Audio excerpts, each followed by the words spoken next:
कौन सी उम्र में ये लगन लगी और कैसे शुरुआत हुई? हमारे नाना जी का भाव था कि संसार को कहा रिझावे लाला, संसार को बनावे वारे को रिझा। 8-9 साल के दौरान कितनी कथाएं हो चुकी और कहाँ कहाँ हो चुकी? और इसमें भी एक बड़ी अद्भुत बात है कि जब मेरी 50 कथा हो गई थी तो मुझे एक अभिमान जैसा हुआ कि मैं तो 50 कथाएं कर गया। विश्वास और अंधविश्वास की परख कैसे होती है? आज जो अंधविश्वास हैं 1000 सालों के बाद क्या वो विश्वास में परिवर्तित नहीं हो जाएंगे? अर्जुन को तो रूप दिखाया बाद में, दुर्योधन को तो पहले दिखा दिया वहीं। कुरुक्षेत्र भगवान कृष्ण ने नहीं चुना था, वो धृतराष्ट्र ने चुना था। भगवान श्री कृष्ण कहते हैं द्वारिका बसाई मैंने, इन लोगों की रोजी रोटी चलती है मुझसे, पूरे द्वारिका का पालनहार हूं मैं, लेकिन एक बार में मुझ पर भी आरोप लगाने से ये लोग नहीं बच रहे। जैसे कहते हैं ना कि बच गए तो भगवान ने बचा लिया और ना बचे तो होने को कौन टाल सकता है?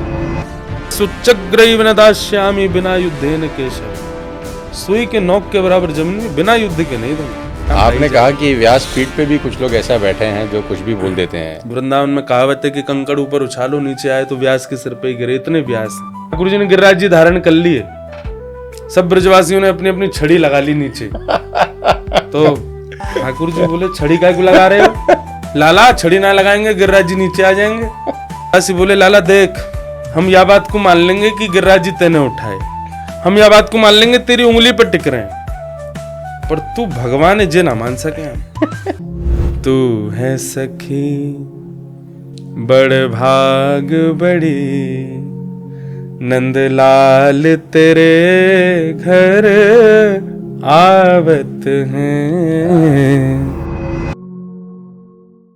नमस्कार दोस्तों, क्या अध्यात्म यानी स्पिरिचुअलिटी आज सबसे बड़ा बिजनेस बन चुका है?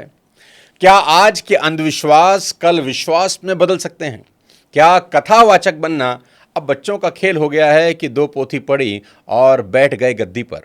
ऐसे और भी तमाम छुपे हुए ज्ञान से पर्दा उठाने आज हमारे बीच हैं देश और दुनिया के सुप्रसिद्ध कथावाचक इंद्रेश उपाध्याय जी, जो कि श्री कृष्णचंद्र शास्त्री जी के सुपुत्र हैं।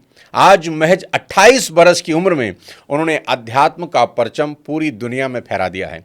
लाखों लोगों की भीड़ उन्हें सुनने के लिए उमड़ पड़ती है। आज का पॉडकास्ट मेरे लिए बहुत स्पेशल है और भावों से भरा हुआ भी। मैंने बहुत सवाल उनसे पूछे और उन्होंने भी आत्मीयता से सबका बेहद सटीक जवाब दिया।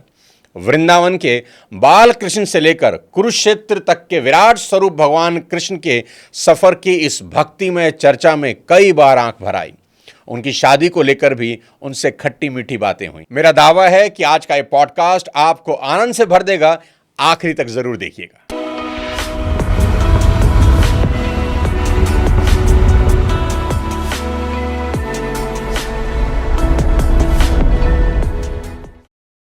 तो आज हमारे बीच में हैं बहुत विद्वान और जिनसे अभी थोड़ी देर पहले जब मैं बात कर रहा था तो बात करने के बाद एक अलग सी अनुभूति और एक अलग सा आत्मीयता का भाव लगा कि यार बहुत अच्छा पॉडकास्ट होने वाला है। आज हमारे बीच में है इंद्रेश महाराज जी। बहुत बहुत स्वागत है जनाब आपका, बहुत बहुत स्वागत। जय श्री कृष्ण। तो सबसे पहला सवाल महाराज जी आपसे पूछना चाहूँगा कि कौन सी उम्र में ये लगन लगी और कैसे शुरुआत हुई?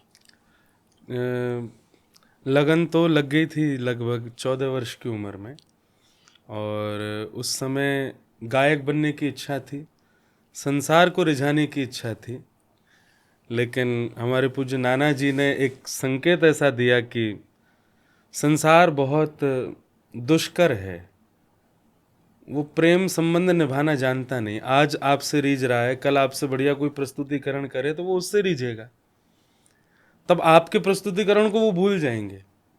लेकिन ठाकुर जी ऐसे हैं, वो आपकी बाल अवस्था से लेकर वृद्धावस्था तक आपके प्रस्तुतिकरण को याद रखते हैं। क्या बात। तो हमारे नाना जी का भाव था कि संसार को कहा रिझावे लाला, संसार को बनावे वारे को रिझा। अगर ठाकुर जी ने कोई गुण दिया है तो उस गुण से उनको रिझा लो। तो बस वही बात लगी। तो मुंबई गए थे, सिंगर बनने का मन था, बस नाना जी की बात से लौट के आ गए और फिर उसके बाद श्रीमद् भागवत जी की सेवा में लग गए, अध्ययन किया, गुरुदेव की कृपा हुई और 19 वर्ष की आयु में पहली कथा की। आज 28 वर्ष की आयु अभी तक कर रहे हैं। तो इस 8-9 साल के दौरान कितनी कथाएं हो चुकी और कहाँ कहाँ हो चुकी? अब इसमें भी एक बड़ी अद्भुत बात है कि जब मेरी 50 कथा हो गई थी तो मुझे एक अभिमान जैसा हुआ कि मैं तो 50 कथाएं कर गया, और मन में ऐसा भाव आया कि अपने पिताजी का रिकॉर्ड ब्रेक करना है। हाँ, अगले दिन जब मैं कथा करने के लिए गया तो मतलब जो विषय था मैं भूल चुका था उसको। तब मैंने बहुत संशोधन किया कि ये किस लिए हुआ। तब याद आया मान। वो जो मान आया, ये तो सेवा है, इसमें आप मान कैसे कर सकते हो कि मैंने इतना विषय बोल दिया, मैंने इतना पढ़ लिया, या मैंने इतना। कभी अगर वाल्मीकि जी ने एक श्लोक पर मान किया होता तो शायद वो रामायण पूरी लिख ही नहीं पाते। गोस्वामी जी ने अपनी चौपाइयों पर मान किया होता तो कभी रामचरित्र मानस के अलावा भी जो गोस्वामी जी ने लिखा है शायद वो कभी उनका वर्णन ही नहीं कर पाते। तो मान बहुत बड़ा घातक होता है किसी भी चीज में आगे बढ़ने में। उसी दिन से गिनती बंद कर दी, तो अभी तक काउंट नहीं करता कि कथा कितनी हो गई। जिस दिन काउंट करेंगे तो फिर मामला गड़बड़ हो जाएगा। हाँ, मतलब वो एक मान आ जाता है। मैं तो लोगों से भी कहता हूँ, कई लोग क्या है कि काउंटर लगाते हैं हाथों में, जैसे लोग माला जपते हैं ना, तो वो आजकल आधुनिक रूप से काउंटर रखते हैं हाथों में। वो अच्छा। उस पर करते रहेंगे, टिक जैसे करता हाँ, होगा। जैसे कृष्ण कृष्ण कृष्ण कृष्ण उसमें करते रहेंगे। तो उनको भी देख के मेरे मन में एक भाव आया। मैंने कहा आप पूरे दिन इसमें जपते होंगे और रात में जब आप देखते होंगे ओहो 15,000 मान तो होता होगा, आज मैंने 15,000 जाप कर लिए।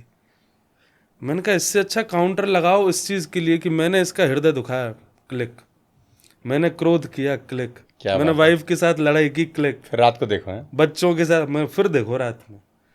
तो दिन भर में जितने मान आए ना, मैंने रात में नष्ट और हो जाएंगे कि यार आज 500 बार क्लिक आई है, मतलब मैंने आज 500 बार गलत काम किया। तो अच्छे कामों को ना गिनना, अपने सब व्यक्ति जानते हैं कि मैंने गलत क्या किया। आप भी कभी एम्प्लॉयज पर नाराज होते होंगे तो एकांत में बैठ के आपको लगता होगा यार नाराज तो हुआ मैं, चलो भले ही अच्छी के लिए हुआ लेकिन हुआ ना।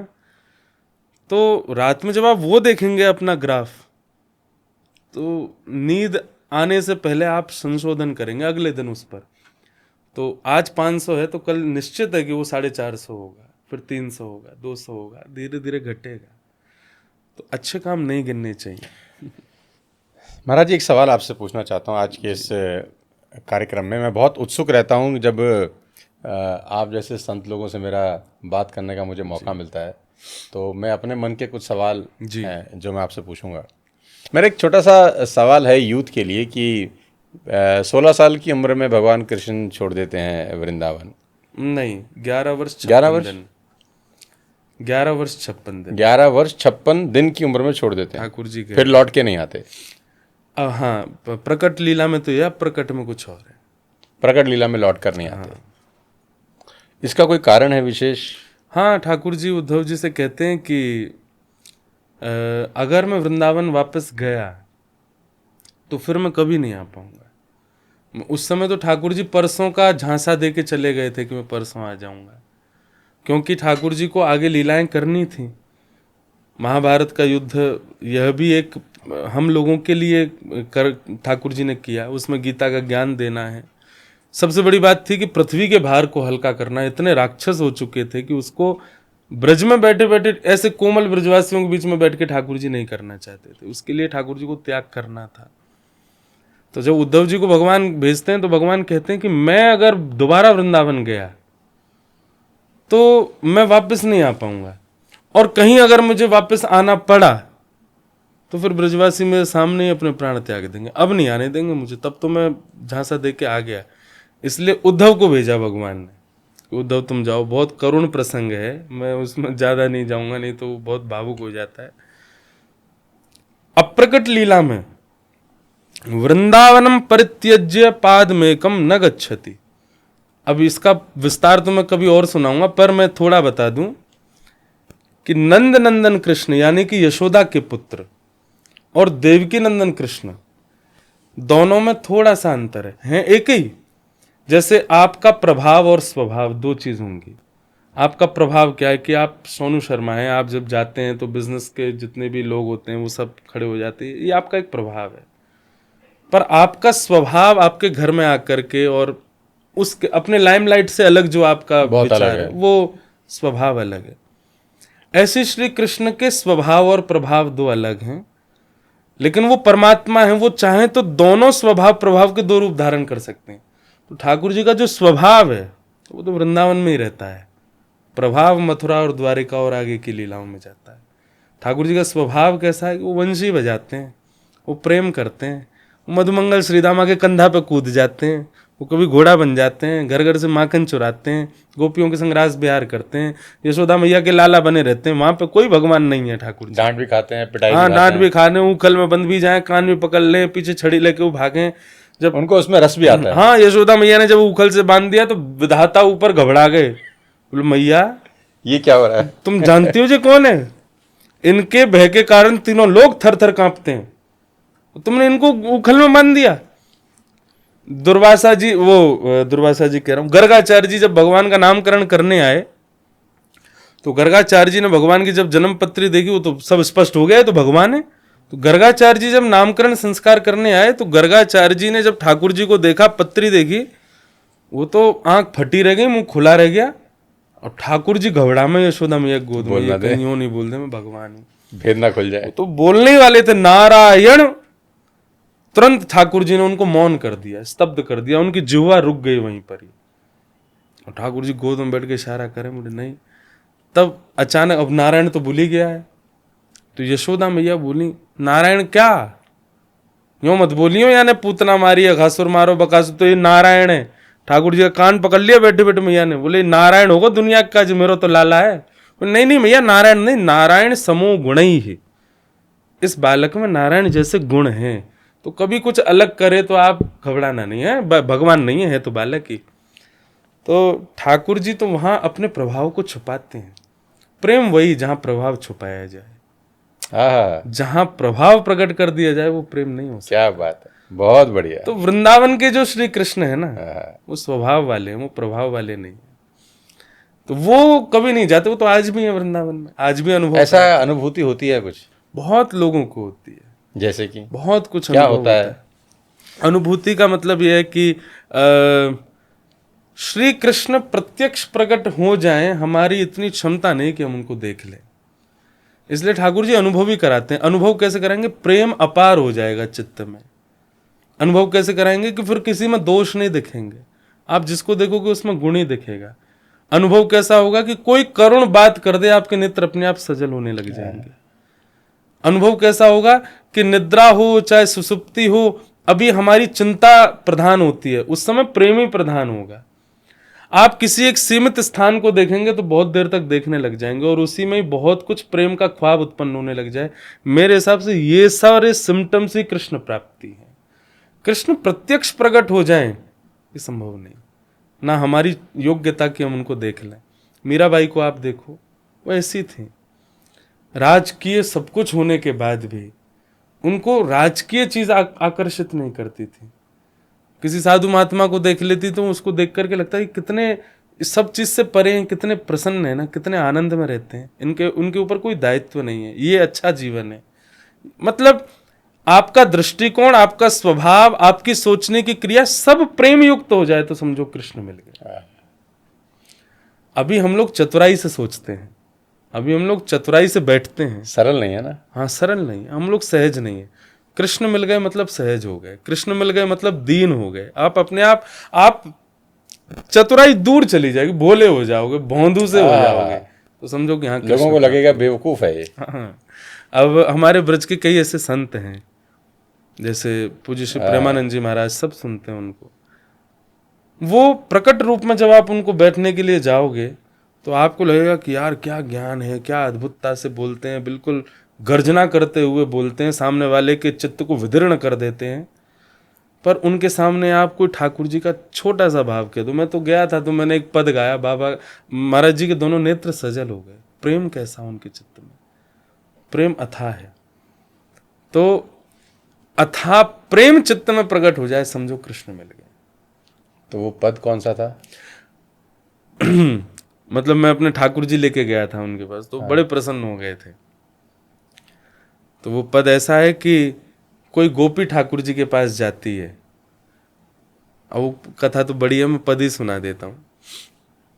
तू है सखी बड़ भाग बड़ी, नंदलाल तेरे घर आवत हैं।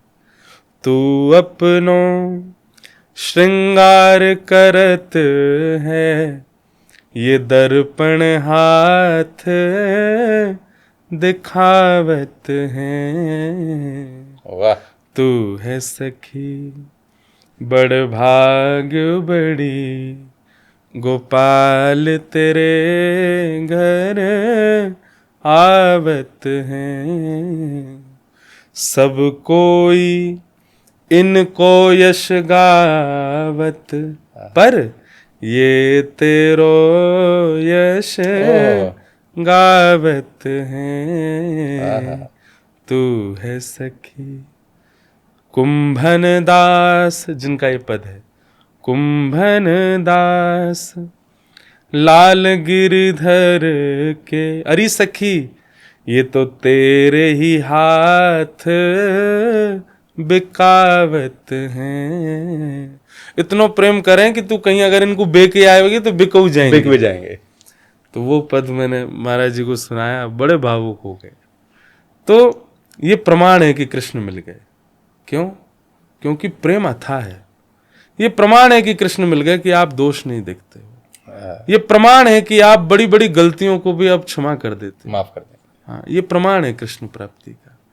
प्रत्यक्ष कृष्ण सन्मुख आ जाएं, उसके बाद जीवित नहीं रहेंगे। पर जीवित अवस्था में भी ये सब स्थितियां मन में आ रही तो समझो ये कृष्ण प्राप्ति। क्या बात है। कौन सा ऐसा आयु है महाराज जी आपके हिसाब से जो भगवान कृष्ण को अपनी आयु में सबसे ज्यादा पसंद होगा? ये बात श्रीमद् भागवत जी में प्रहलाद जी ने कही है। कौमार आचरित प्राज्ञो धर्मान भागवतान यह कुमार अवस्था। कुमार अवस्था 16 वर्ष, 16 वर्ष तक। हाँ, मतलब लगभग 14 वर्ष के बाद। आजकल तो बच्चे आधुनिक हो गए, अब तो 12 के बाद ही वो तो 18 साल के बच्चों की तरह रहने लगे हैं। तो 14 वर्ष के बालक जब हो जाते हैं ना, उस समय की जो लीला है ठाकुर जी की, मतलब ठाकुर जी की लीला तो और पुरानी, पर ठाकुर जी को भक्त जो प्रिय है वो 14-15 वर्ष की आयु में जब भक्ति भाव में आ जाते हैं वो बहुत प्रिय लगता है। उनको अपनी कौन सी आयु सबसे अच्छी लगती होगी? ठाकुर जी को खुद का कौन सा टाइम फ्रेम होगा कि ये टाइम फ्रेम 3.5 वर्ष से लेकर के 7 वर्ष तक, जो 3.5 वर्ष से 7 वर्ष। सबसे पहली माखन चोरी ठाकुर जी 3.5 वर्ष की आयु में की थी। उसमें भागवत जी में वर्णन आता है कि भगवान के सबरे सखाएं 8 साल के, 10 साल के, 12 साल के, ये सबसे छोटे। हाँ, और सबसे छोटे और सबके मुखिया बाल गोपाल चौर प्रचार प्रसार मंडल ठाकुर जी की रजिस्टर संस्था है। अच्छा। हाँ, और जो भी बालक गोकुल में जन्म लेता है तो इनके सारे सखा के बताते हैं, देख लाला वाह गोपी ने एक बालक को जन्म दिया है, तो ठाकुर जी के वाह को अंगूठा ले आओ, 2 साल को है जाएगा सो हमारी मंडली में आ जाएगा। बीच बीच में ये भेजते रहते हैं बालकों की, उसको ट्रिक सिखाते रहो चोरी आदि की अपने घर में ही ट्रेनिंग कर ले पहले। तो ये 3.5 वर्ष के कृष्ण की लीला है। और 7 वर्ष की आयु में ठाकुर जी ने 7 कोस लंबे चौड़े गिरिराज पर्वत को अपने बाम हस्त की कन्या उंगली पर धारण की। 7 वर्ष की आयु थी? हाँ, 7 वर्ष के थे ठाकुर जी केवल। बहुत अच्छी लीला है, वो भी मैं कथाओं में कभी कभी विस्तार से सुनाता हूँ। ठाकुर जी ने गिरिराज जी धारण कर लिए, सब ब्रजवासियों ने अपनी अपनी छड़ी लगा ली नीचे। तो ठाकुर जी बोले छड़ी काय को लगा रहे हो? लाला छड़ी ना लगाएंगे गिरिराज जी नीचे आ जाएंगे। ठाकुर जी बोले प्रेम की स्थिति इतनी बढ़ चुकी है कि ये तक स्वीकार नहीं कर रहे कि मैंने उठा रखे है। तो भगवान बोले तो मैं उंगली नीचे कर लूं, और नहीं तो तू काय खड़ा है, हमारी छड़ी पर टिक रहे हैं गिरिराज जी। तो क्या बात है। ठाकुर जी बोले तो ठीक है संभालो। जैसे उंगली नीचे करी तो सबकी छड़ियां टूटने, गिरिराज जी नीचे आने लगे। लाला संभाल। ठाकुर जी फिर से उंगली लगा खड़े हो गए, तो सबकी छड़ियां टूट गई। अब तो दूर दूर तक कोई सपोर्ट नहीं है, अकेले ठाकुर जी खड़े। तो सब ब्रजवासी कह रहे हैं लाला सोची में तेरी उंगली पर टिक रहे हैं जी। ठाकुर जी बोले और नहीं तो क्या। ठाकुर जी को लगा अब सही समय बताने। बचपन से ही ठाकुर जी बोलते हैं कि मैं भगवान हूँ। ब्रजवासी थप्पड़ मार के और भग जाए, बोला अम्बे भगवान है तू। आज ठाकुर जी बोले, देख मैं तो बचपन से ही कहता आ रहा हूँ कि मैं भगवान हूँ, मैं जय जय हूँ, तुमने मेरी बात नहीं मानी। ए मधुमंगल श्रीराम, चल प्रणाम कर मुँह को, मैं जय जय हूँ। ब्रजवासी बोले, लाला देख, हम यह बात को मान लेंगे कि गिरिराज जी तेने उठाए, हम यह बात को मान लेंगे तेरी उंगली पर टिक रहे हैं, पर तू भगवान है जे ना मान सके हम। ठाकुर जी के नेत्र सजल हो गए, बोले कि प्रेम में प्रभाव स्वीकार होता ही नहीं। क्या बात है, प्रेम में ईश्वरत्व स्वीकार होता ही नहीं। क्या बात है। जहां पर प्रभाव या ईश्वरत्व देख करके प्रेम हो रहा है वो तो स्वार्थ है। वाह वाह। ब्रजवासी बार बार यही कह रहे हैं, लाला तू परमात्मा ना है सके चाहे जो हो, सांची बता तेने कैसे उठाए गिरिराज जी, कौन सी ट्रैक है? हाँ। तब ठाकुर जी कहते हैं, अब ये बोलूं भगवान है तो मानना नहीं है, तो फिर ठाकुर जी ब्रज भाषा में एक छंद गाते हैं, कछु माखन को बल बढ़ो। हाँ। कछु आप लोगों को माखन खाया हो मैंने, कछु माखन को बल बढ़ो, अब जितने इनके माखन खाए वो कर दे हमारे बलते उठाए।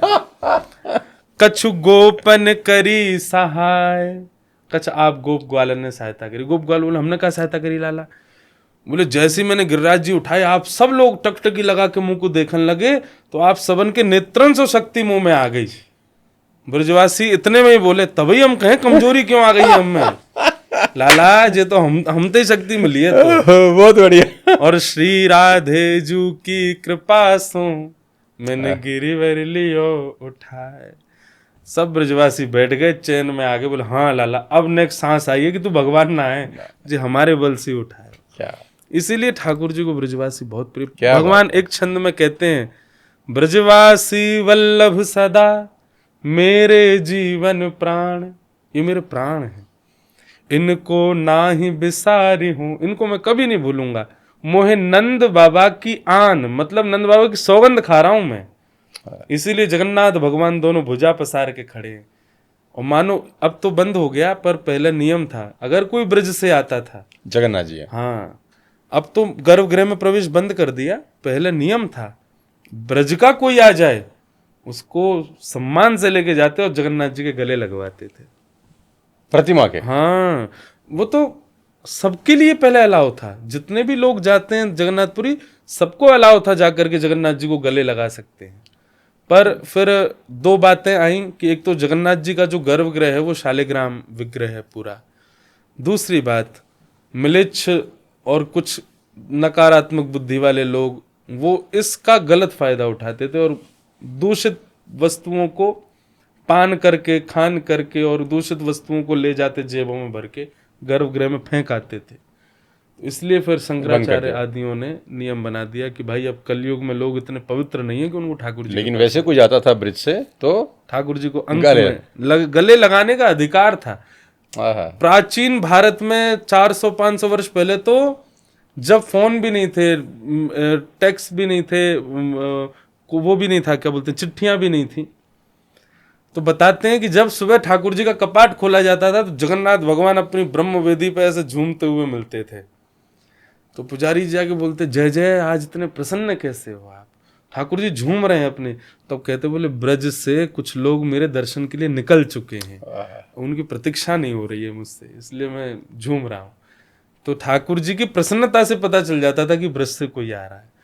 अब समय आधुनिक होता गया, लोगों के अंदर विकार आते चले गए, इसलिए अब वो सब नहीं, बाकी तो श्री कृष्ण का प्राण बसता है आपके फरीदाबाद से 150 किलोमीटर दूर। क्या बात, मैं तो इतना मोहित हो गया हूँ आपकी बातों के अंदर, मेरे को तो कुछ समझ नहीं आ रहा कि मुझे पूछना क्या है आपसे, सवाल जवाब सब धरे के धरे रह गए। अब उनको आप अगली बार के लिए रख लो। ये आजकल का जो सोशल मीडिया का दौर है महाराज जी, बिना सोशल मीडिया के तो आजकल कहते हैं ना ईश्वर की मर्जी के बिना पत्ता नहीं हिलता, तो आजकल सोशल मीडिया के बिना भी कुछ हो नहीं रहा। नेटफ्लिक्स और ओटीटी के दौर में धर्म को कैसे बचाएंगे, क्योंकि नेटफ्लिक्स और ओटीटी किसी के कंट्रोल में नहीं है और क्या कुछ परोसा जा रहा है उसको शब्दों में भी बोलना अभी ठीक नहीं लगता। तो चैलेंज बड़ा नहीं है आपके लिए पूरे सनातन धर्म के लिए और जो भी जिस भी धर्म को मानता है उन सब के लिए? चैलेंज बहुत बड़ा है और ये आज से नहीं है, ये हमेशा से ही है। ठाकुर जी के लिए भी तो चैलेंज ही रहे हिरण्यकश्यप हिरण्याक्ष, ठाकुर जी के लिए चैलेंज रहे कंस दंतवक्र शिशुपाल, ठाकुर जी के लिए चैलेंज रहे रावण कुंभकर्ण। आज के दौर में 2 चैलेंज हैं। मैं कथा में एक बात क्या करता हूँ, अभी याद आ गई अचानक, कि कलयुग के भगवान का नाम तो सबको पता है, राक्षस का नाम नहीं पता किसी को। कलयुग के भगवान कली हैं, तो राक्षस इंटरनेट और सोशल मीडिया हैं। 2 राक्षस आते हैं ना हर बार। अच्छा, राक्षस का स्वभाव क्या होता है कि वो भगवान को भुलवा देता है, अपनी जय जयकार करवाता है, अपनी योग्यता सब जगह स्थापित कर देता है। और आज सोशल मीडिया और ये वही कर रहे हैं। तो बात ऐसी है कि मेजर डिफरेंस करना तो हमेशा ये संभव रहा है, लेकिन प्रयास सबने किया है। वही प्रयास आज कर रहे हैं हम लोग भी। लेकिन कली बहुत भयानक है, बहुत खतरनाक है। कई बार तो व्यास मंचों पे भी कली का रूप देखने को मिल जाता है, वक्ताओं में भी और हमारे सनातन धर्म के लोगों में भी। तो राक्षस पूर्व युगों के तो ऐसे थे कि वो राक्षस बन के ही रहते थे। यहाँ और चोला, कलयुग में यहाँ तो यहाँ चोला ओढ़ रखा है। हाँ, कलयुग में तो कईयों ने जो है रूप ही बदल लिया है। तो डिफिकल्ट तो है, लेकिन वही है, करत करत अभ्यास के मन मत हो तो सुजान, करते रहो, कुछ ना कुछ तो परिणाम आ ही आपने जाए। कहा कि व्यास पीठ पे भी कुछ लोग ऐसा बैठे हैं जो कुछ भी बोल देते हैं, जी, और कोई ऐसा नाम कोई तो ऐसा आप नाम है, मतलब लेना नहीं चाह रहे, ऐसा कुछ है? हैं, बहुत लोग हैं। उनको और जब जरूरी नहीं है, मैं पॉपुलरों की बात कर रहा हूँ कि जिनका नाम बहुत बड़े लेवल पर है वही लोग ऐसा कर रहे हैं, ऐसा नहीं है। हम तो वृंदावन में रहते हैं। वृंदावन में कहावत है कि कंकड़ ऊपर उछालो, नीचे आए तो व्यास के सिर पे ही गिरे। इतने व्यास हैं वृंदावन में, लेकिन वो आध्यात्मिक स्थिति और सनातन धर्म के बारे में कुछ नहीं जानते। केवल उदर भरने के भाव से वे व्यास बन गए। मतलब क्या, मैं तो सोचता हूँ क्राइटेरिया है कि अभी एक छोटा सा बच्चा अभी वायरल हो रहा है, वो भी कथावाचक बन गया है, और सुनने में आया कि पिता ने कोई वित्तीय लालच के चक्कर में उनको ऐसा बहुत हो रहा है कोई वृंदावन क्राइटेरिया भी है कथावाचक बनने का कि चलो भाई पोथी उठाया, ये 2 पोथी चीज पढ़ा और बैठ गए गद्दी अभी पे? तक हमारे यहाँ स्पष्ट नहीं हुई है। इस पर करना चाहिए कि कुछ एक होना चाहिए क्राइटेरिया बोले तो कोई पढ़ाई, एक कोई एग्जाम होना स्टैम्प, चाहिए, कोई एग्जामिनेशन, वो आप होना जैसा चाहिए। प्रबुद्ध कोई व्यक्ति उसको देखे, चेक करे, पास करे। सब कुछ होना चाहिए। दूसरी बात, गुरु परंपरा से उसके पास में वो चीज होगी तो ही वो उससे कर पाएगा आगे, नहीं तो संभव नहीं हो। सुना है आपने, वो देखा है वो एक छोटा सा? कई बालकों को देखा है ऐसे यूट्यूब पर और वहाँ पे आते रहते हैं पाप। लेकिन ये है कि स्पष्ट किसी को बोलना थोड़ा अटपटा लगता है, पर हैं कई लोग ऐसे। ऐसे एक आजकल बहुत वायरल चल रहे हैं अनिरुद्धाचार्य जी। अभी वो बिग बॉस भी क्या बोलते हैं हुआ है। बिग बॉस तो बहुत ही शानदार कार्यक्रम है। सीता जी द्रौपदी जी की सुंदरता को लेकर उन्होंने अभी कुछ बोल दिया था कि उनके कारण रामायण और महाभारत हो गई, कि सुंदर बहुत थी इसलिए ये सब कुछ हो गया। उन्होंने कहा शिव जी तो कृष्ण जी के साले हैं, ऐसा ऐसा कुछ बोल दिया। तो ऐसी जगह पे जब कोई व्यक्ति इस तरह का व्याख्यान देता है, थोड़ा समझना चाहिए, गुरुजनों से आज्ञा लेकर के कोई भी बात कहनी चाहिए मंच से, क्योंकि आप बहुत बड़े पथ के प्रदर्शक हैं। बहुत यूथ आप पर विश्वास करके अपना समय काट करके आपको सुनने आता है। मुझे तो ऐसे ही लगता है कि व्यास मंच पर बैठने वाले के ऊपर कम से कम 10,000 लोगों के 4 घंटे का दायित्व है। 1 मिनट भी बहुत बहुमूल्य होता है व्यक्ति का। वो 4 घंटे निकाल के ट्रेन पकड़ के टिकट खर्चा करके कैसे करके आपको सुनने आए। और उससे भी कहीं बड़ा दायित्व होगा कि आपके वाणी से निकली हुई कोई एक बात किसी के दिल में क्या असर करके जाएगी और उसका मानस पे क्या असर होगा। बिल्कुल। तो उसके लिए बस यही भाव है कि देखिए, गलत कोई विचारधारा उनकी भी नहीं, मेरे अच्छे मित्र हैं, मिलते रहता हूँ मैं भी, पर उनका कभी कभी प्रस्तुतिकरण ऐसा हो जाता है या लोग बाग उस ऐसा उनको वो अब उनका मतलब उनका थोड़ा सा जो व्यक्तित्व ऐसा बन गया है सोशल मीडिया पे। हाँ, वो लोगों की भी गलती है कि आपने ऐसा क्यों। मैं देखता हूँ कभी कभी वीडियोस में, वो बेचारे बोल तो कुछ रहे थे, वो काट कूट करके ऐसा बना के डाल दिया कि वो तो ऐसा नहीं वो कांग्रेस के राहुल गांधी की तरह हो गए हैं कि वो जैसे वो काट कूट के उनका कोई वीडियो चला आप देते मेरी हैं लोग। मित्रता क्यों तोड़वा रहे हो उनसे? नहीं, ईश्वर करे आपकी मित्रता अनंत काल तक चले। मैं तो वो वैसे मेरे बड़े अच्छे भाव हैं और भगवान करे कि बस जो उनके साथ अभी ये जो मजाक के तौर पे हो रहा है ये ना हो के जिस लिए वो वक्ता बने हैं वो काम उनसे हो, लोग उनके माध्यम से ठाकुर जी की ओर बढ़ें। अब वही बात है कि मेजर बैलेंस कहाँ जा रहा है, पडला कहाँ की तरफ ज़्यादा भारी है। जो उनका उद्देश्य है वो तो है कि सबको जोड़ना ठाकुर जी से, पर वो उद्देश्य वो तो नहीं चाहते कि उनका मजाक बने या उनकी बात कोई नहीं चाहेगा। पर अभी वो ज़्यादा मात्रा में हो रहा है तो उसके लिए थोड़ा उनको परिवर्तन कर देना चाहिए अपने भावों में। मैं 3 सवाल आपसे पूछ रहा हूँ एक साथ, तो जी। एक आप एक साथ उनका आंसर दे देना। मिलते मिलते हैं सब, है ना। बड़ा सिंपल सा सवाल है कि भगवान कृष्ण ने संपूर्ण विश्व में कुरुक्षेत्र को क्यों चुना झगड़े की लड़ाई करने के लिए? पूरा दुनिया पड़ा था, वही जगह क्यों? पहला सवाल। और दूसरा सवाल ये कि शांति प्रस्ताव लेकर भगवान कृष्ण चले गए कौरवों की मंडली में और ये कहने के लिए कि मैंने तो प्रयास किया था लेकिन वो माने नहीं। तो मेरे को मन में ये जिज्ञासा है जानने की कि भगवान प्रयास करें और चीज़ ना हो, ये कैसे संभव है? तो या तो प्रयास किया नहीं या करने का नाटक किया। तो मेरे मन में एक सवाल है कि ऐसा थोड़ी ना हो सकता कि भगवान प्रयास करें और चीज़ ना हो। जी। दूसरा सवाल।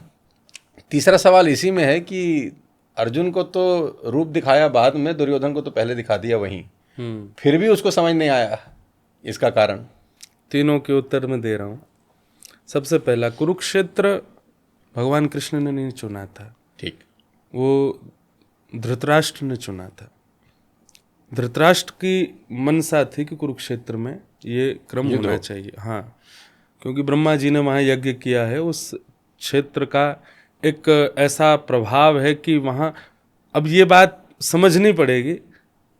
धृतराष्ट्र को पता था कि मेरे पुत्र नहीं जीतने वाले, मालूम तो था। कम से कम ऐसी जगह तो युद्ध हो जहाँ पर प्राण त्यागने पर उनकी मुक्ति तो हो।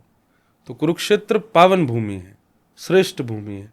वहाँ यदि युद्ध होगा, अगर मेरे पुत्रों का वध, वो इतना ज़्यादा ममता करता है अपने पुत्रों से कि अगर 100 में से एक भी मरेंगे ना, कम से कम मुक्ति तो मिलेगी। इसलिए कुरुक्षेत्र, क्योंकि सत्ता में तो धृतराष्ट्र बैठा है ना, उसी की बात मानी जाएगी। पांडव तो दास हैं, उनको तो वो जहां बोलेंगे वहां आना पड़ेगा। प्ले ग्राउंड उन्होंने बताया। हाँ, तो कुरुक्षेत्र उन्होंने चुना था। ठीक। दूसरा उनका भाव ये था कि इंद्रप्रस्थ समीप है, अगर कोई भी सैन्य बल आदि कुछ भी होगा तो वो एक उनका राजकीय बुद्धि भी थी और आध्यात्मिक बुद्धि भी थी कि अगर मरे तो कम से कम भगवत धाम की प्राप्ति हो। ठीक। दूसरा प्रश्न जो आपका था कि भगवान शांति प्रस्ताव लेकर के गए और ठाकुर जी कोई चीज़ चाहें वो ना हो, ये कैसे हो सकता है? भगवान तो ब्रज छोड़ना भी नहीं चाहते थे, सदा ब्रज में रहना चाहते थे। ठाकुर जी तो कभी ये भी नहीं चाहते थे कि मामा कंस जो है वो इतना क्रूर हो जाए कि पूरे ब्रजमंडल पर कुछ भी करे, इंद्र वर्षा कर दे ताकि पूरा। ठाकुर जी लीला पुरुषोत्तम है, श्री कृष्ण, वो लीला करने आए। वहाँ पर क्या होता है, ठाकुर जी का मेन मोटिव होता है कि इन लीलाओं से मुझे कलयुग को ज्ञान देना है, इन बातों से मुझे कलयुग के लोगों को केंद्र में लेकर के उनको बताना है। इस प्रकार की मनसा और बुद्धि वाले लोग भी हैं जो भगवान जानते हुए भी उनकी बात नहीं मान रहे हैं। दूसरी बात, ठाकुर जी पांडवों के पक्षधर हैं, ये पूर्ण रूपेण प्रस्तुत करना चाहते हैं कि मैंने उनका पक्ष ले रहा हूं। तो अगर सैन्य बल कौरव लगा भी देंगे, कितना भी कुछ करेंगे, तो वो महाभारत युद्ध के बीच में दिखा सकें कि मेरा पक्ष कैसा है, मैं जिसका पक्ष ले रहा हूं उसकी स्थिति क्या है।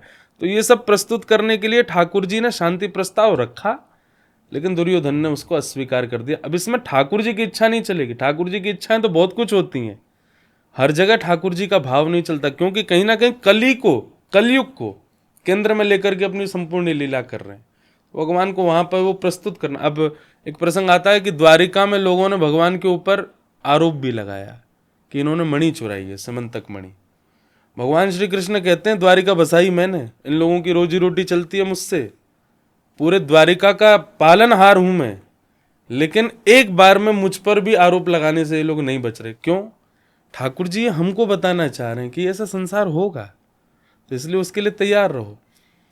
तो भगवान के शांति प्रस्ताव को दुर्योधन ने स्वीकार नहीं किया। उसका एक कारण ठाकुर जी हम लोगों को केंद्र में लेकर के कुछ समझाना चाहते हैं, बताना चाहते हैं लोगों की मनस्थिति।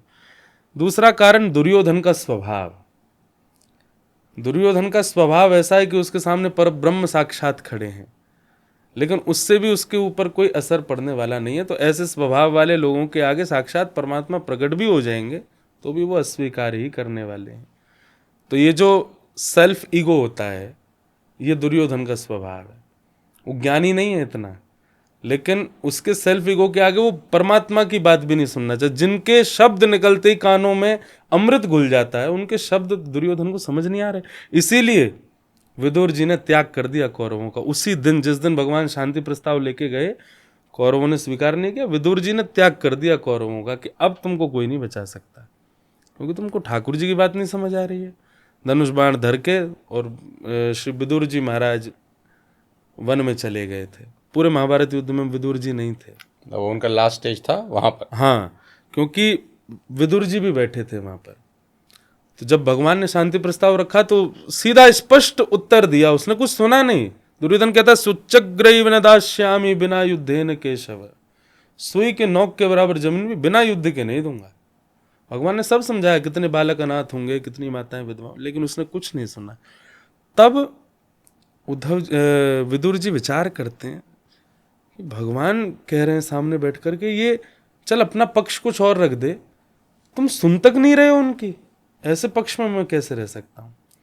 उसी दिन भागवत जी में, महाभारत में लिखा है कि जिस समय विदुर जी ने धनुष बाण रखे, अंत तो उसी समय निश्चित हो गया, फैसला हो गया। हाँ, ऐसे ही वहां जब विभीषण ने त्याग किया, यहाँ विदुर जी ने त्याग किया, उसी दिन फैसला होगा कि अब कौरवों को कोई नहीं बचा सकता। चाहते तो भगवान कौरवों को जन्म ही ना लेने दें, पर एक भक्त है उनके बीच में, एक शुद्ध है उनके बीच में, एक प्रबुद्ध है उनके बीच में। जिस दिन वो शुद्ध प्रबुद्ध निकल गया, उसी दिन ठाकुर जी बोले अब रास्ता क्लियर है। तो इसका ये भी मतलब हो सकता है महाराज जी कि अच्छे व्यक्ति का आपके जीवन में रहना आपको अनेकों बुराइयों, मुसीबतों वो तो से है बचा ही, लेता निश्चित है कि एक व्यक्ति ऐसा जीवन में हो तो उसके वजह से ना जाने कितनी रक्षा हमारी हो रही होती है। एक बात अभी अभी आपसे बात करते करते मन में आई कि ठाकुर जी सीधा विदुर को नहीं कह पा रहे हैं कि तू इनको छोड़ दे। हाँ। तो हो सकता है कि ठाकुर जी ये समझाने विदुर को ही आए कि देख तू किनके बीच में है, ये मेरे शब्द भी नहीं सुन रहे। तो भगवान चाहते हैं कि विदुर ना रहे इनके पास, क्योंकि विदुर प्रबुद्ध है। लेकिन विदुर को कैसे समझाऊं, बोले सच्चाई दिखाते हैं। भगवान शांति दूत बन करके गए और जाकर के भगवान ने जब प्रस्ताव रखा तो विदुर रो रहे थे ठाकुर जी की वाणी सुन के, क्या ठाकुर जी यहाँ पर समझाने आए हैं, ये मान नहीं रहा। उनको बड़ी आशा थी कि यहाँ से उत्तर सही मिलेगा। लेकिन जब उत्तर दिया, विदुर सामान्य नहीं है, काका हैं सब कौरवों के, बचपन खिलाया है दुर्योधन आदि को उन्होंने गोद में। जब ये उत्तर सुना तब विदुर जी का मतलब मानो मन में ही आ गया कि भाई ठाकुर जी मुझे स्पष्ट करने आए थे कि देख तू कहाँ खड़ा है। और जैसे ही विदुर जी ने त्याग किया तो भगवान बोले अब हमारा काम होगा। तो शांति यही करने आए थे। अब ये अभी आपसे बात करते करते भाव आया कि वो शांति प्रस्ताव नहीं था, कौरवों के अंत में विदुर खड़ा था, ठाकुर जी को विदुर को हटाना था सच्चाई दिखा करके, इसलिए भगवान गए। सवाल यह है कि विश्वास और अंधविश्वास की परख कैसे होती है। मैं पूरा सवाल पहले कंप्लीट कर लेता हूँ। आज जो अंधविश्वास हैं, 1000 सालों के बाद क्या वो विश्वास में परिवर्तित नहीं हो जाएंगे। जैसे कहते हैं ना कि बच गए तो भगवान ने बचा लिया, और ना बचे तो होने को कौन टाल सकता है। विश्वास और अंधविश्वास, इसमें भी एक बात ऐसी है कि एक तो है एक्चुअल, मतलब वास्तव में अंधविश्वास है, परख कैसे होगी। हाँ वही चीज में। और एक है कि वो अंधविश्वास नहीं है पर लोग उसको मान रहे हैं कि वो, जैसे कई लोगों के लिए अंधविश्वास धार्मिक होना भी है, स्पिरिचुअल होना भी है, तिलक लगाना भी है, घर से निकलते समय माता पिता को प्रणाम करना भी कई लोगों के लिए अंधविश्वास है, करवा चौथ का व्रत रखना भी कई लोगों के लिए अंधविश्वास है। तो हमारे हिसाब से सीधा अर्थ तो ये भी हो सकता है कि जो शास्त्रीय प्रमाण है, जो हमारे परंपरा से चला आ रहा है, वो अंधविश्वास नहीं हो सकता। पर आजकल के परिप्रेक्ष्य में आपको शॉर्टकट्स जो बता दिए जाते हैं, वो कहीं ना कहीं अंधविश्वास हो सकते हैं। शॉर्टकट्स इन द मीन्स मतलब आपका टाइम खराब चल रहा है, अभी कुछ 6 महीने ठीक नहीं जा रहे हैं, और सडनली आपको कह दिया जाता है कि वहाँ पर जाकर ये कर दो, वहाँ पर जाकर ऐसा कुछ करो, ये करो। अब वो शॉर्टकट वाली बात जो आ जाती है, जिसका कोई शास्त्रीय प्रमाण नहीं है, केवल एक वो मिथ है, बस एक बना दिया गया है आपके साइकोलॉजी को मोल्ड करने के लिए, वो एक प्रकार का अंधविश्वास है। मैं ऐसा मानता हूं कि लाइफ में अच्छा समय हमेशा किसी के भी नहीं रहता। सबकी लाइफ में एक ब्रेक आता है, जनरेटर चला है तो उसको बंद भी करना है ताकि मशीन ठंडी रहे। तो कभी कभी ये ब्रेक्स आने चाहिए। उस टाइम पर जब आप विचलित होकर के किसी की भी राय मान करके कुछ भी करते हैं, वो सब अंधविश्वास है। लेकिन आप धैर्यपूर्वक अपने शास्त्र प्रमाणों को मान करके, वैदिक जनों की बात मान करके उसका पालन करते हैं, वो परंपरा है, वो अंधविश्वास तो नहीं। अभी आपकी नज़र में अंधविश्वास फैलाने वाले लोग हैं, हैं, पर मैं नाम नहीं लूंगा। बहुत लोग हैं। और किस तरह का अंधविश्वास फैला रहे देखिए, हैं? एक और बात मैं आपको कहूँ, व्यक्ति को ठाकुर जी ने ऐसा बनाया, वो हर चीज जानता है। अंधविश्वास का पालन करने वाला व्यक्ति भी जानता है कि ये प्रमाणित नहीं है, लेकिन उस समय बस वो अपनी सिचुएशन से ठीक होना चाहता है, वो कुछ भी करना चाहता है, कैसे भी निकलना चाहता है। व्यक्ति के ऊपर केस हो गया तो वो किसी के भी पैर छूने को तैयार हो जाता है, मुझे निकालो यहाँ से, कैसे भी करके। कैसे भी करके। वो वकील उससे कहेंगे तुझे इतना पैसा देना पड़ेगा, वो देने को तैयार हो जाता है, मेरे को बचाओ बस। तो सिचुएशन जब आपकी ऑड आती है ना, तो आप जानबूझ करके भी अंधविश्वास का पालन करने लग जाते हैं। पर कैसी भी सिचुएशन आ जाए, उस समय पर भी आप धैर्यपूर्वक होकर के अपने थोड़ा शांत पूर्वक करने लगते हैं क्रिया को। विश्वासो फलदायक। तो मैं ऐसा समझ लूं कि जो शास्त्र सम्मत चीज़ें हैं वो विश्वसनीय है। और जो व्यक्ति सम्मत चीज़ें हैं, हाँ, वो कहीं ना कहीं अंधविश्वास है। ठीक। मैं आपके थोड़ा सा इतिहास में थोड़ा जाना चाहूँगा जी। महाराज जी। और अभी कुछ समय पहले चित्रलेखा जी आई थी हमारे जी। पॉडकास्ट में, तो मैंने उनसे पूछा कि आप किन से इंस्पायर हैं, आपसे भी पूछूंगा। तो उन्होंने आपके पिताजी का नाम लिया। जी। कुछ बताइए। पिताजी महाराज लगभग 50 वर्षों से कथा कर रहे हैं, 14 वर्ष की आयु से। और ऐसे परिवार से थे कि जहाँ ज़्यादा उनके पास में व्यवस्थाएं नहीं थी। तो 8 वर्ष की आयु में, 8 ईयर ओल्ड, बहुत छोटे थे वो, उस टाइम पर उन्होंने मतलब पिताजी, अपने पिताजी के साथ आकर के वृंदावन में रासलीला ज्वाइन की थी। मतलब यमुना पार गांव है पिताजी का, वृंदावन के यमुना पार।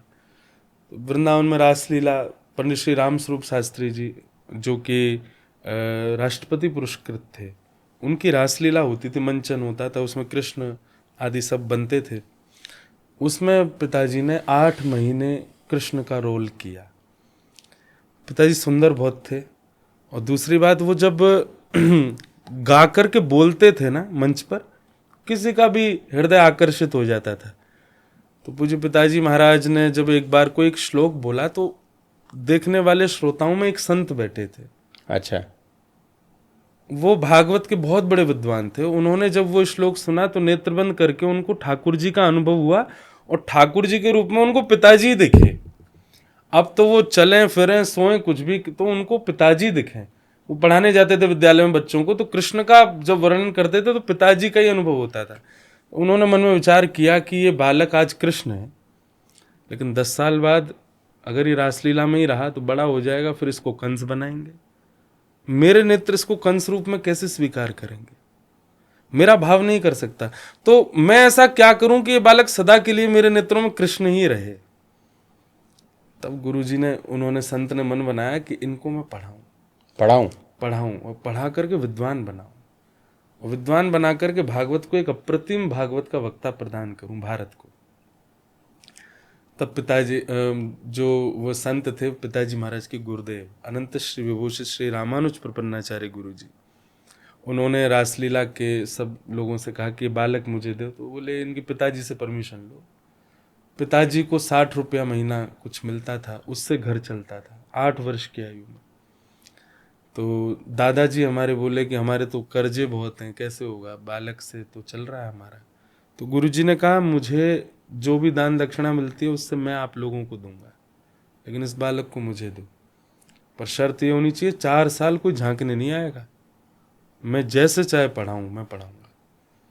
ठीक है। तो पिताजी में हमारे दादाजी को गुरुजी पैसा देते थे कि तुम घर चलाओ, और पिताजी को अपने पास रख करके उन्होंने खूब पढ़ाया। पिताजी आज भी याद करके रो जाते हैं, बहुत मारते थे गुरुजी, विद्यालय लेके जाते थे, रोटियां भी बनाई हैं, सब्जी आदि बना के गुरुजी को पवाते थे, कभी पीट भी देते थे। तो गुरुजी रात में फिर लाड़ प्यार करते थे कि मैं तो तुमको ठाकुर जी मानता हूँ, मैं सदा तुमको ठाकुर जी देखना चाहता हूँ।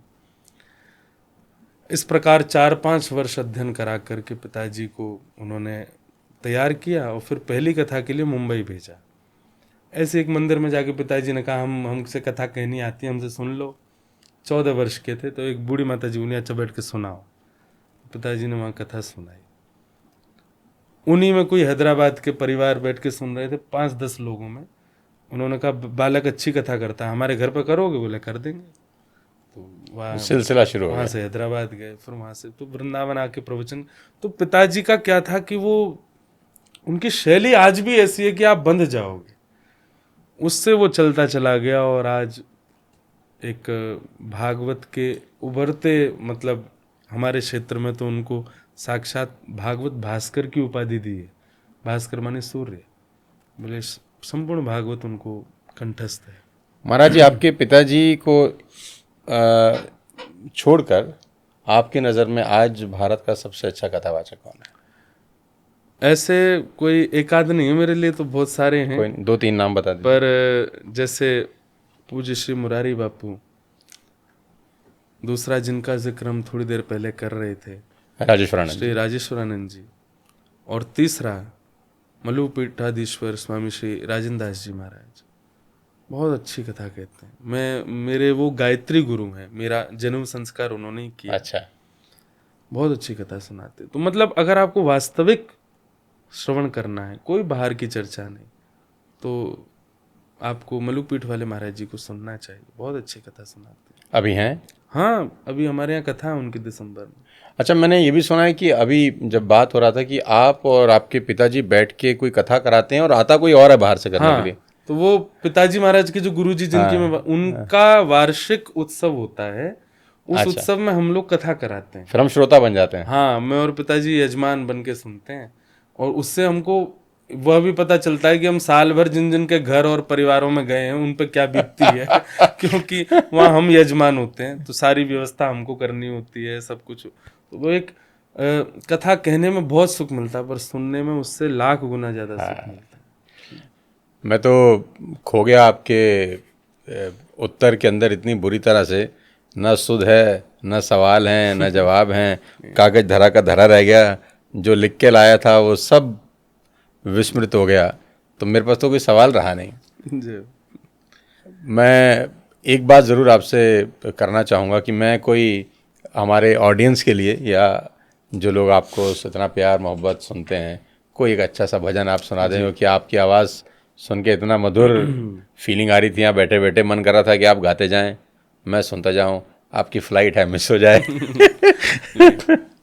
मैं याद कर लूं, अभी शरद पूर्णिमा का समय चल रहा है। परसों था? हाँ, मतलब कल भी माना 3-4 दिन रहता है, ऐसा कुछ है? आज भी माना जा रहा है कई जगह पर। तो शरद पूर्णिमा रास बिहार का दिन है, पर साथ ही भक्तिमती मीराबाई का जन्मोत्सव है, जो आज ध्वजा लेकर के भक्ति की इस कलिकाल में लेकर के चली। उनका एक पद है बहुत अच्छा। मीराबाई से किसी ने कहा कि आप राजा की पुत्री हो, मेवाड़ के राजा की पुत्री हो, ऐसे क्यों बनी घूमती रहती हो आप, ये क्या कृष्ण कृष्ण जपती रहती हो, क्या चक्कर है? हाँ, मतलब आपके पास कोई कमी है वेशभूषा की, आपके पास कोई कमी है मणि रत्नों की, ये ऐसा भेष क्यों बना के घूमती हो आप? तो मीराबाई का एक पद है जिन भेषा मारो सावरो रीझे, जिन भेषा मेरो गिरधर रीझे, मैं सो ही भेष धरूंगी, हो बाला सो ही भेष धरूंगी हो, मैं बैरागन हूँगी हो, मैं बैरागन हूँगी। बाला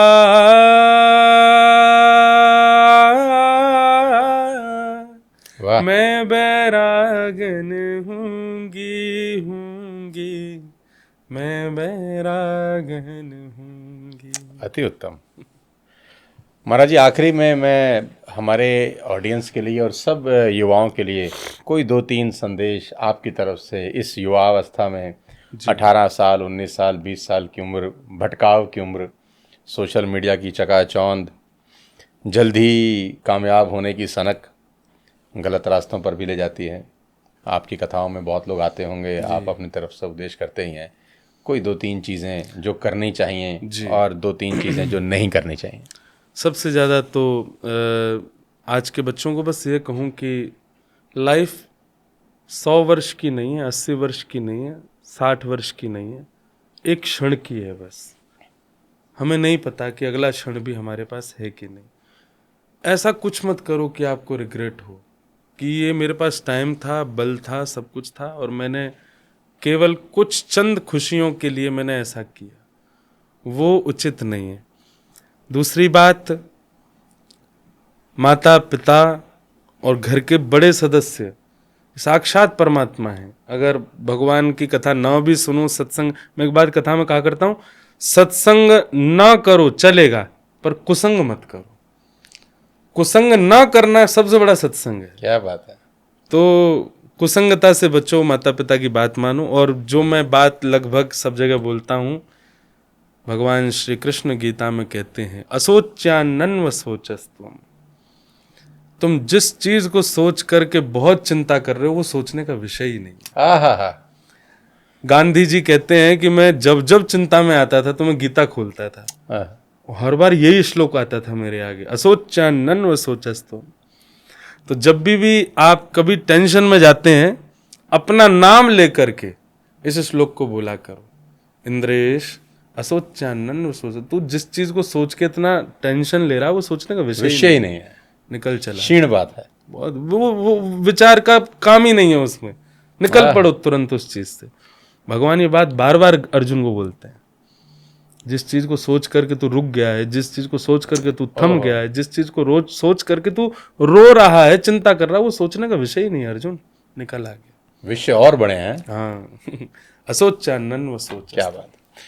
जाते जाते महाराज जी, मेरा तो मन नहीं भरा लेकिन 1 मिनट और ले लूंगा आपसे। शादी का इरादा है? आपने मुझे ऑफ कैमरा ही बहुत अच्छा ज्ञान दे दिया है। नहीं ऑफ कैमरा तो मेरा व्यक्तिगत भाव थे आपके लिए। लेकिन संसार में अगर आपने गृहस्थ आश्रम चुना है, हम संत नहीं, आपने आते मेरे को बोला कि आप संत, पर हम तो एक वक्ता हैं। संत तो विरक्त होते हैं, संत तो त्यागी होते हैं। हमारे यहाँ गृहस्थ आश्रम की परंपरा है, तो विवाह तो करना पड़ेगा जी। तो प्रेशर भी है अभी? बहुत प्रेशर है। तो कुछ मतलब मैं बैकग्राउंड में कुछ चल रहा है कार्यक्रम अभी तो ऐसा कुछ नहीं मतलब है। कोई ढूंढा ढांडा टाइप ऐसा? हाँ, मतलब आते हैं संबंध, पर मैं केवल इस बात से भयभीत हूँ कि जो मेरा स्वभाव बन चुका है, जो मेरा क्रियाकलाप बन चुका है, जो मेरी व्यस्तता बन चुकी है, कोई टिकेगा कि नहीं? उससे मेरा निकलना मुश्किल है किसी और के लिए। सामने वाले को ही मुझ में, मेरे भावों में आना पड़ेगा, और उसके लिए संसार में कोई मिले तो, क्योंकि आजकल के संबंध तो ऐसे हैं ना कि उसके अकॉर्डिंग आपको जाना पड़ेगा। पर मेरे, लेकिन इस आश्रम में प्रवेश करेंगे ऐसा तय है? हाँ, ये तो तय है, करना ही पड़ेगा। तो हमारी तरफ से बहुत बहुत बधाई और शुभकामनाएं। आप मुझे ऑफ कैमरा एक बधाई दे चुके हैं। ये तो कैमरा पे ऑफ कैमरे की बातें तो थोड़ी सी प्राइवेट है, वो नहीं करेंगे जी। लेकिन बहुत बहुत धन्यवाद आपका, बहुत बहुत शुक्रिया। बड़ा मधुर आपसे वार्तालाप रहा, मैं तो सुनता ही रह गया। मेरा काम वैसे बोलने का है, लेकिन आप जब आए और आपने जिस तरीके से बातचीत चालू करी नीचे जब हम ऑफिस में बैठे थे, तो ही मुझे लगा कि कुछ खास होने वाला है आज। तो आपका बहुत बहुत आभार, आपकी यात्रा मंगलमय हो, आपकी लंबी आयु हो। बहुत बहुत धन्यवाद यहाँ आने के लिए। जरूर मिलेंगे फिर से। जरूर, बहुत बहुत शुक्रिया। जय श्री कृष्ण।